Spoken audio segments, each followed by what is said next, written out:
Кырымда экстремизм или куреш мерkezinin хадимлері Кырым сесимі бюслерінің адвокаты Эмиль Курбидиновны яқалады. Адвокат Николай Полозов білдіргеніне Курезина адашы Ақмесжетті Эвден офиске кеткенді тұтылды.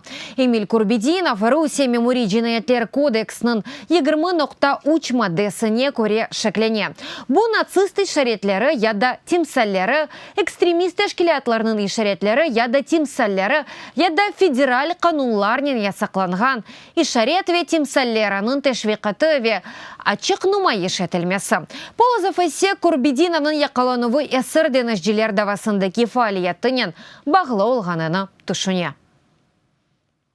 Последнее его дело он защищал на избрании меры пресечения. Сонки давасы о Украины сырдеңгежелеріні имайы то оларға укум чықарылғанда. Ве адвокатлар жедвеліне намзеті таздықланған болса, бұ ішіні девам әтмек керек еді. Бұ әрекетлеріні деңгежелер давасынан бағылы деп түшінем. Бұ дава иштрақ әте білежек эпс адвокатларға басқы япмаға башлады. Ве Русия әкиметі бұ меселенің шиддетіні көзге алып, бойлекі бұқабатлар ойдырып адвокатларыны ұзақлаштырмаға тырышалар.